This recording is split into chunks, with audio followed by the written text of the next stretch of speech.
Que esté muy bien, donde sea que usted se encuentre. Ya usted nos conoce, mi nombre es Giovanni Jiménez. Esta es una nueva edición de Cultura Electoral 22. Y en esta oportunidad vamos a entrevistar a una muchacha muy joven que está en política. En este caso, ella es la candidata al primer lugar por San José del Frente Amplio. Usted también la conoce. Ella es Sofía Guillén, So Guillén, como la conocen en las redes. Bienvenida, Sofía. Hola, hola, muchísimas gracias por la invitación, un gusto estar por acá realmente y bueno, mucho de qué hablar a estas alturas ya del proceso electoral, queda muchísimo por conversar. Cansada, dice que tiene una agenda, me imagino, esa agenda complicadísima, ¿verdad? Sí, pero esa es una muy buena señal, la verdad que es una muy buena señal porque habla del interés de la gente de poder escuchar, de poder participar de estas conversaciones y de invitaciones, entonces creo que es una muy buena señal. Muy bien, hablemos de eso, Sofía. ¿Cómo ves la participación de la juventud? Vos sos una economista joven, además una economista diferente porque no se circunscribe al paradigma liberal, del liberalismo económico. Usted se graduó en la Universidad de Costa Rica, ¿cierto? Usted es economista de la Universidad de Costa Rica. Y Y curiosamente mi yo maestría la estoy terminando en la UNA. en la Yo soy Universidad de las dos Nacional. U, sí, En tengo las dos, dos sí. casas, sí, dos Yo, alma yo mater, llevé sí. economía, es decir, yo empecé economía porque yo terminé ciencias políticas en la UCR, empecé economía en la UCR y ahí predomina claramente la visión de economía liberal. ¿Cómo es eso? Bueno, hablemos de dos cosas. Primero, hablemos de la participación de la juventud, lo que le estaba preguntando. ¿Cómo está la participación de los jóvenes? ¿Cómo la sentís en esta campaña electoral? Porque algunos dicen que son un poco apáticos, pero más bien es todo lo contrario, quizás, ¿verdad? Y segundo, que me contés ese brinco, ¿verdad? Y esa visión económica de una economía distinta que Sofía quiere llevar a la Asamblea Legislativa. Bueno, sobre la primera pregunta, eh, que tiene que ver un poquito con la percepción de la gente joven, yo diría que las personas jóvenes no es que estamos apáticas de la política, es que la política nos ha alejado.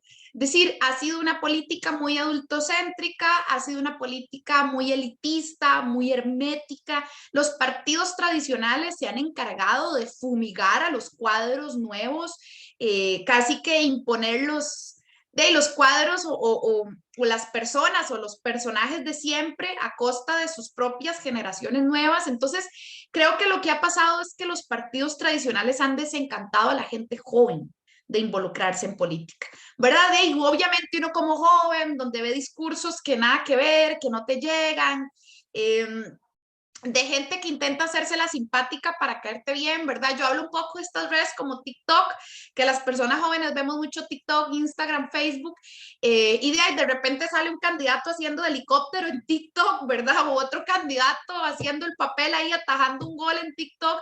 Y dice, bueno, sabemos que eso no les sale natural, sabemos que lo están haciendo forzado y se ve raro. Por lo menos yo como persona joven lo siento un poco fingido y creo que eso al final genera el efecto contrario a lo que seguramente esas candidaturas querían, que esas candidaturas seguramente intentan parecer más joviales o más cercanas para jalar a la gente joven, pero las personas jóvenes no somos tontas. Es decir, las personas jóvenes no somos ni tontas ni superficiales a priori. Sabemos cuando se nos está hablando algo desde la falsedad, sabemos cuando es algo que no es real y creo que ahí es en donde falla la política tradicional. Un poco la tarea nuestra en el Frente Amplio es poder demostrar una política más natural, más cercana. Es decir, esto es lo que hay, esto que ustedes ven es lo que hay, no hay más, no hay menos, es lo que somos. Y nos gusta hablarle así a la gente, ¿verdad? Todas estas semanas hemos estado recorriendo barrios. Un día estos andaba en Pavas, en San Francisco, Ríos, en Curry, en Desamparados, en Goicoechea, hemos andado por todo lado. Y algo que sí nos pasa en el Frente Amplio es que andamos tranquilos, es decir, sabemos que podemos hablar con la gente normal, es decir, podemos hablar de tú a tú, no tenemos nada que ocultar, no tenemos miedo, eh, no nos pasa esto de que le gritan ladrón a un candidato en el mercado, ¿verdad? Ladrón, no me toque, eso no le pasa al Frente Amplio, es decir, la gente puede no estar de acuerdo con todas las propuestas y sin embargo sabe que no nos hemos robado un 5. Entonces somos gente normal, que simplemente puede ir y hablar con otra gente. Y creo que eso es Pero lo usted que es puede llegar. economista, Sofía. ¿Sí? Bueno, pasemos ahí. Bueno, usted es una chica normal, como todos los demás jóvenes, pero es economista. Es decir, Sí. no es, hay un agregado, un valor agregado. Uh-huh. Y además con una visión económica, como le preguntaba hace un rato, distinta. Sí. Bueno, sí, yo he estudiado a punta de educación pública, ¿verdad? Escuela, colegio y U son educación pública. En el caso de la U, estudié en economía en la Universidad de Costa Rica, me gradué de ahí. Y hace 4 años inicié mi maestría en la Universidad Nacional. Ya yo concluí todo el programa académico, lo concluí con honores dentro de la Universidad Nacional y actualmente estoy a semanas de presentar mi tesis, de hecho, de presentar ya mi borrador final para revisión. Entonces, bueno, es un camino, prepararse profesionalmente es un camino largo, pero es un camino hermoso. A mí me gusta muchísimo estudiar, me gusta mucho la carrera que escogí, me gusta mucho leer y escuchar todas las visiones, no hay una sola forma de hacer economía. Y a mí me gusta mucho capacitarme en las diferentes escuelas de pensamiento. Es que de repente en la UCR se enseña mucho pensamiento más neoclásico, más liberal. También hay cursos más combinados con keynesiano. En la Universidad Nacional, en la maestría, se enseñó también un poco más de perspectiva neoinstitucional, que también es otra escuela de pensamiento. Hay muchas escuelas de pensamiento más, ¿verdad? Es que lo interesante de esto es que no tiene sentido cerrarse en una sola escuela de pensamiento y no leer ni capacitarse en lo demás, porque realmente un profesional o un científico social tendría que entender que el conocimiento es muy amplio y que su deber es intentar comprender esa amplitud, ¿verdad? Ese acervo sin menospreciar ninguna escuela.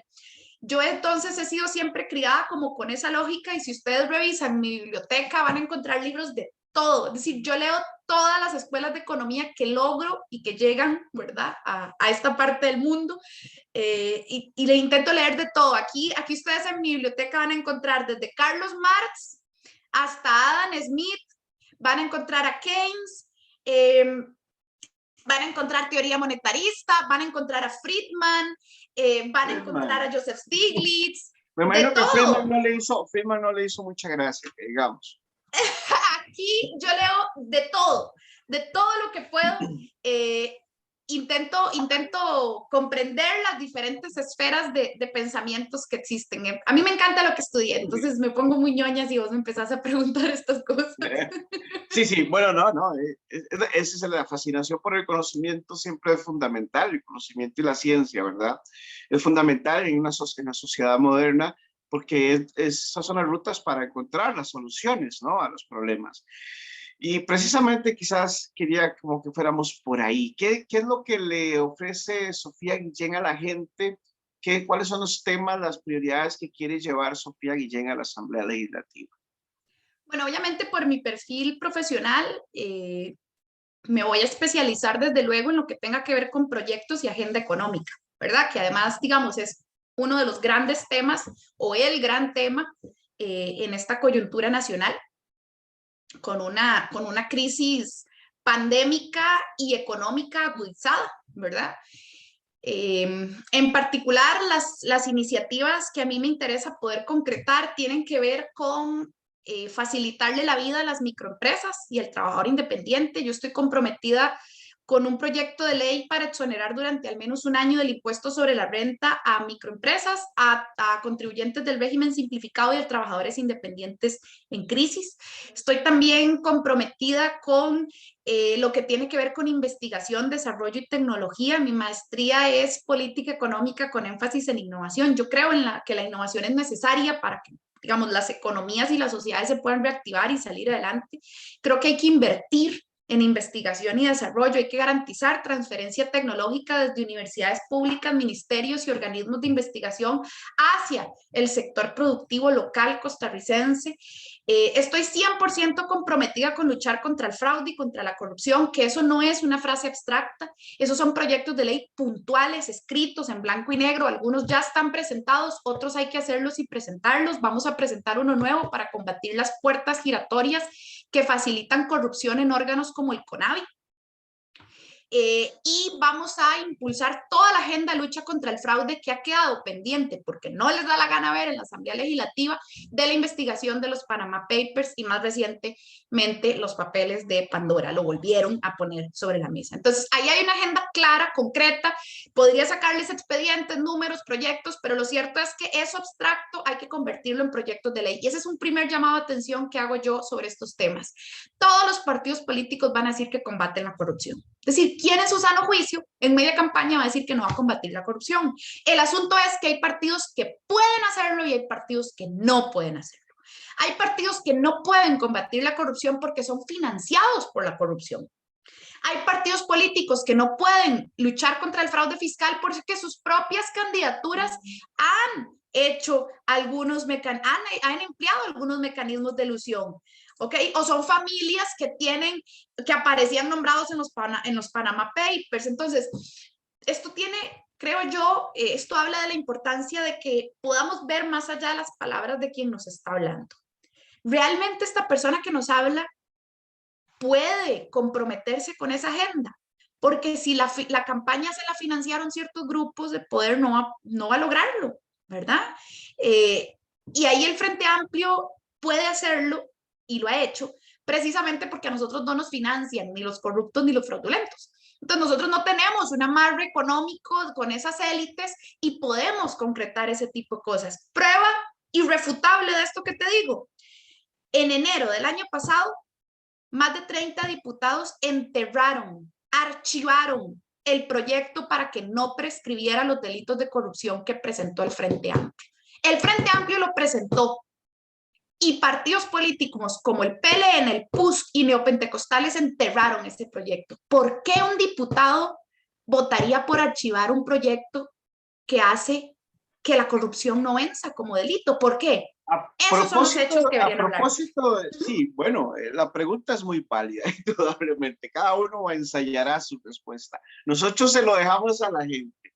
Muy bien. Sofía, pero a propósito de los pentecostales, yo tengo pues, lectores y escuchas, tenemos un grupito incluso de WhatsApp, desde donde comentamos temas de política electoral y tal. Y me dijeron que le preguntara a Sofía que a propósito de los pentecostales, ¿qué se le puede decir a Fabricio Alvarado después del exabrupto, el ataque de ayer con este video, verdad? Es decir, los textos fueron viscerales. Entonces, ¿qué le decimos o no le decimos nada, Sofía? Yo le digo gracias. Es decir, al final del día lo que demuestra es que nos tiene miedo.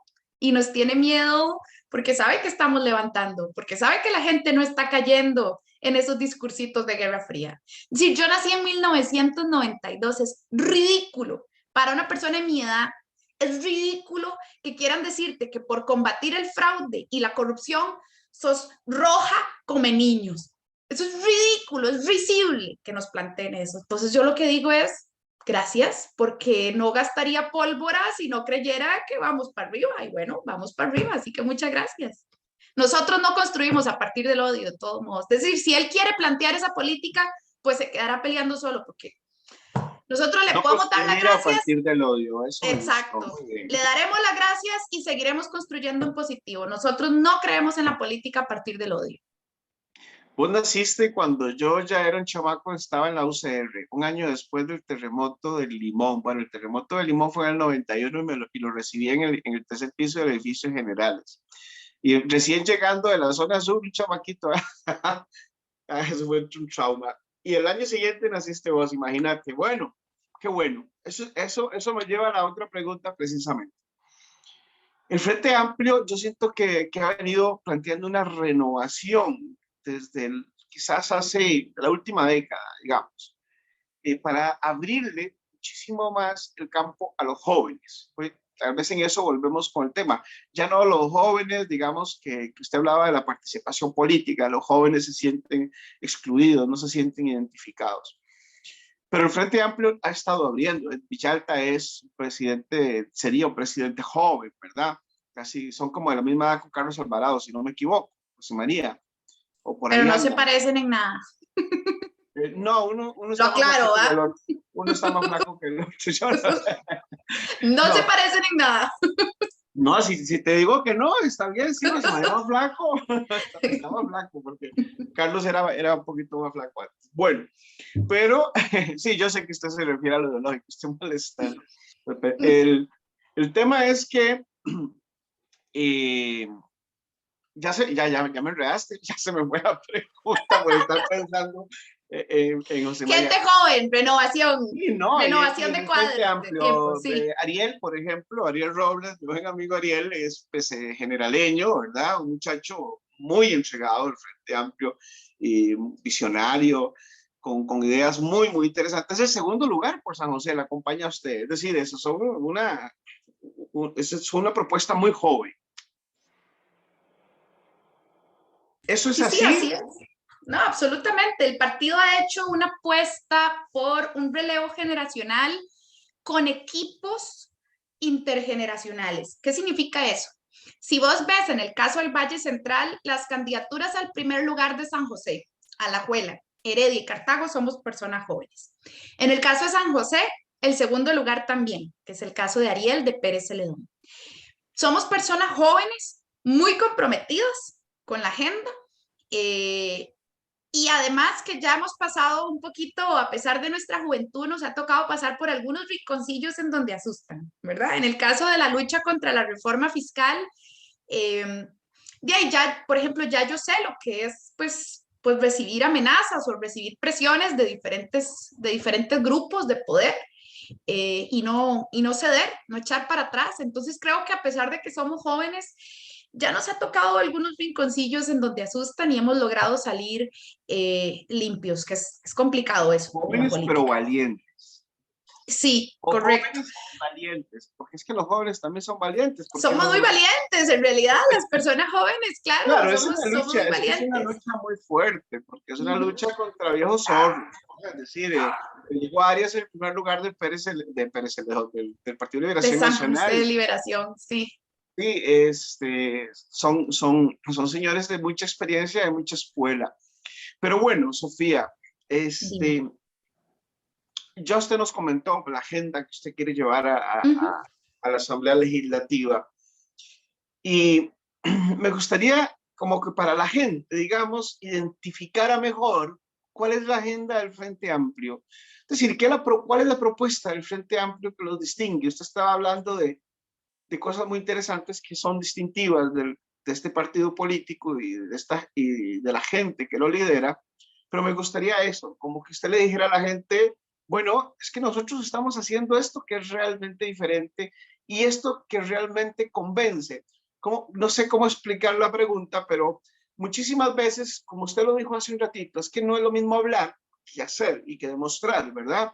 Y los políticos siempre en las campañas electorales hablan y obviamente todos dicen que van a combatir la corrupción, lo dijo ayer Fabricio, ¿verdad? Iba a combatir la amenaza. No, malo, Claro. no sigamos con el tema. Y que todos dicen que van a generar empleo, que van a combatir la Sí. pobreza, que el costo de la vida, la corrupción y el narcotráfico, las principales preocupaciones de los costarricenses según las encuestas del CIE particularmente. Entonces, pero ¿cómo convencer? Porque hay un 40%, en diciembre había un 40% según el CIEP de indecisos. Y ese 40% es el que va a decidir las próximas elecciones. Yo creo que, de hecho, estas elecciones posiblemente van a ser, va a estar con un balotaje de partidos políticos emergentes. Y pienso en Chávez y pienso en Villalta, ¿verdad? Yo lo he venido diciendo en algunos artículos que he escrito y algunos me dicen que no, estoy equivocado, pero la vez pasada acerté. Entonces, bueno, vamos a ver qué sucede. El punto es que ustedes tienen que decir que ese 40% de voto silencioso, de voto cauto, indeciso, que está reflexionando o que es apático también, que decirle, nosotros somos para ustedes la solución porque hacemos esto, porque vamos a hacer esto, ¿verdad? Es una, no sé si me di a explicar. Sí, sí, te entiendo totalmente. Vamos a ver, para poder saber quién está detrás del discurso al político, hay que preguntarle cómo vas a hacer eso que decís, ¿verdad? ¿Cómo? Ok, sí, todos van a luchar contra la corrupción, todos van a generar empleo. ¿Cómo? Ok. Ahí es en donde puedes descubrir quién es quién. Entonces, en el caso del Frente Amplio, ¿cómo luchar contra la corrupción? Bueno, compromisos concretos que tenemos. Seguiremos jodiendo con el proyecto para que no prescriban los delitos de corrupción. Vamos a revisar los contratos de alquileres y edificios y de licitación de obra pública. Vamos a aplicar una auditoría a tenedores públicos y privados de la deuda pública para buscar indicios de deuda legítima. Vamos a transparentar los patrimonios e intereses económicos de los altos mandos del sector público. Vamos a establecer como vinculante los criterios de la Procuraduría de la Ética, que por cierto hizo advertencias del cementazo y nadie le dio pelota. Y vamos a eliminar la inmunidad de los miembros de los supremos poderes investigados por corrupción. ¿Ves? Acabo de decirte no objetivos, acabo de decirte acciones. Ahí es donde está la diferencia. ¿Con qué exactamente se compromete? Anda a preguntarle a las candidaturas del PLN o del PUS si van a poner los votos para que no prescriban los delitos de corrupción, para que un chavalo, caso hipotético, no estoy hablando de ninguno real, para que alguien que coayudó en el desfalco de un banco, jale 10 años fuera del país, regrese y sea candidato y no pase nada. No, eso no puede ser. No puede ser que a los 10 años prescriba un delito de corrupción. Nunca debe prescribir. ¿Ponen o no ponen el voto para que ese proyecto de ley se apruebe? Ahí es en donde está la diferencia. Es ahí donde está la diferencia.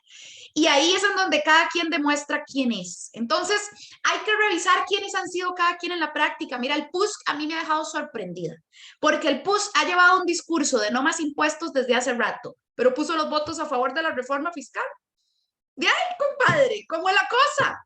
Por eso es que más allá del discurso necesitamos tener memoria de qué ha hecho cada uno de los que nos está hablando para tener claro si nos está engañando y nos está queriendo ver la cara de tontos y vendiéndonos humo o si realmente tiene las condiciones para cumplir acciones concretas de lo que está prometiendo.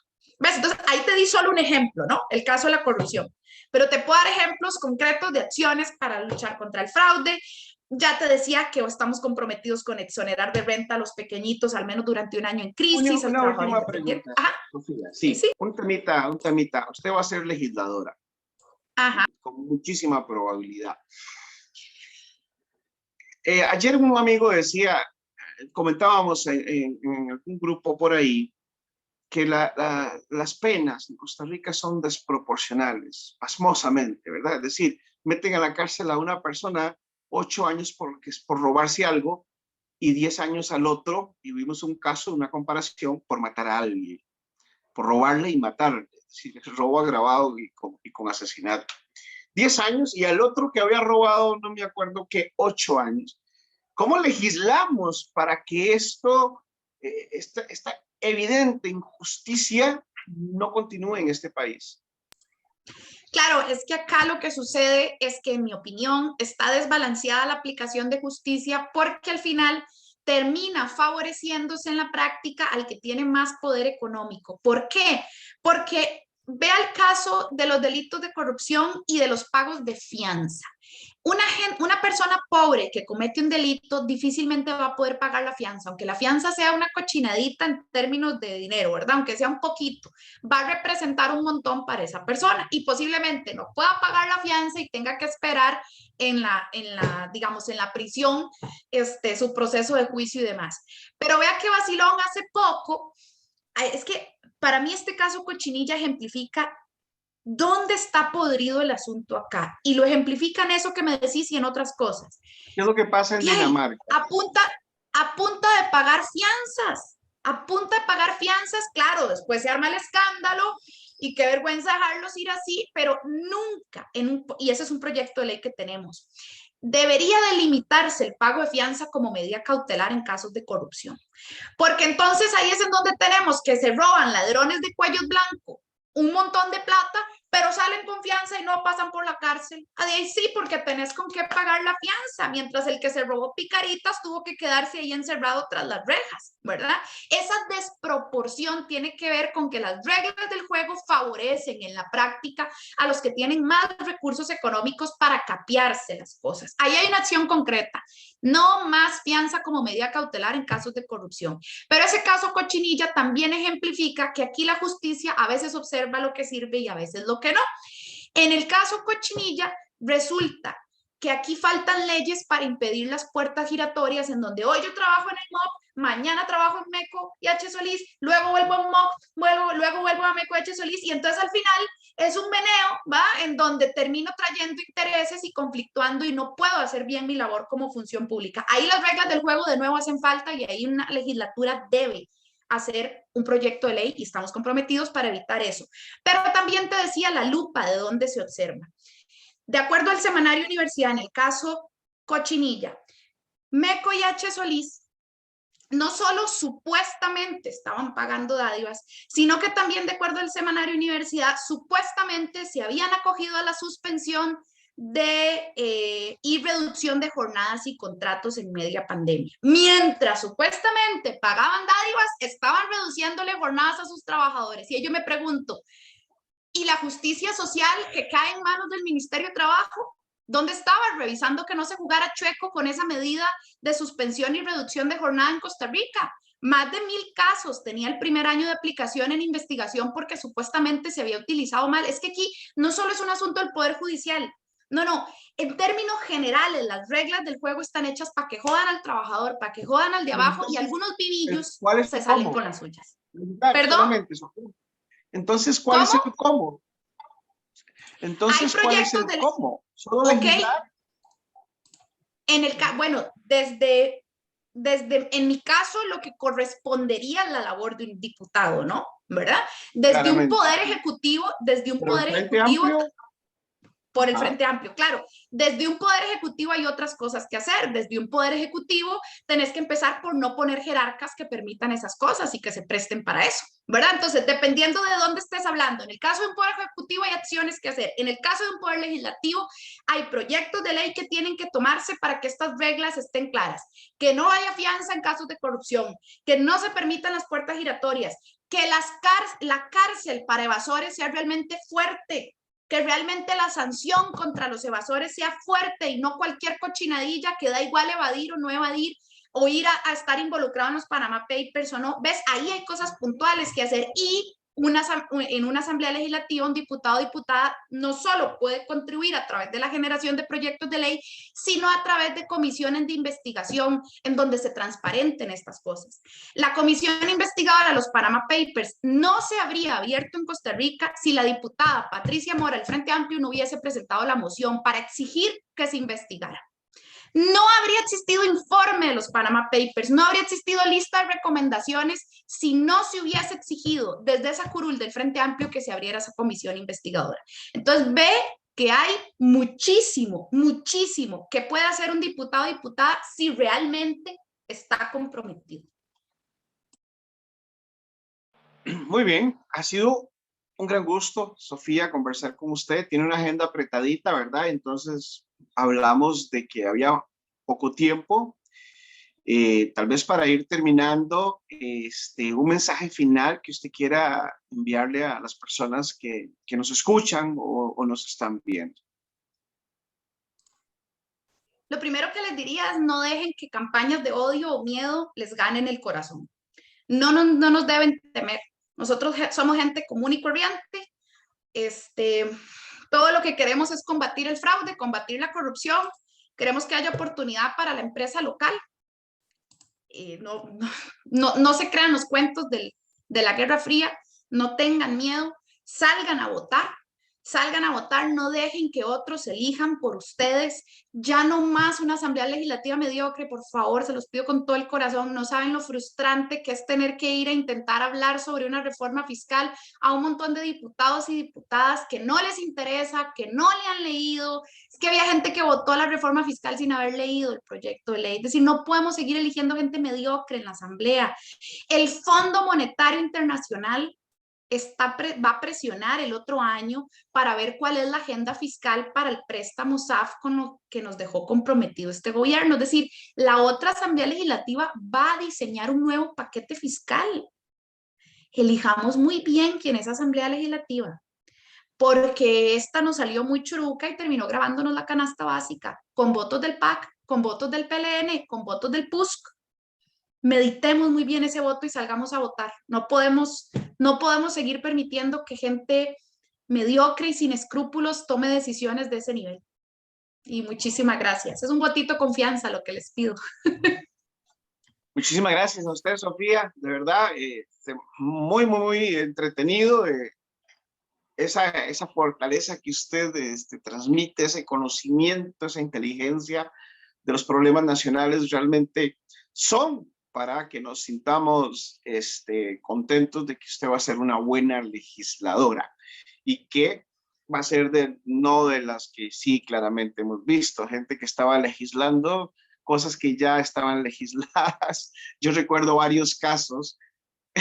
Sí, bueno, esa fue la experiencia que tuvimos este año. Principalmente hay que decirlo con certeza, con los diputados neopentecostales que llevó Restauración Nacional y que ahora están con Fabricio Nueva República. Ellos lamentablemente no estaban preparados, no conocían de la materia de lo que se estaban metiendo. Eso ya lo sabemos en Costa Rica y bueno, esa es la memoria que hay que tener y el aprendizaje. Muy bien. Sofía, muchísimas gracias. Que esté muy bien y también a quienes nos están escuchando y oyendo, que estén muy bien, donde sea que ustedes estén. Nos vemos en el próximo Cultura Electoral 22. Vamos a seguir entrevistando, como lo hemos hecho hasta aquí, candidatos tanto a la presidencia como a las diferentes diputaciones. Sofía.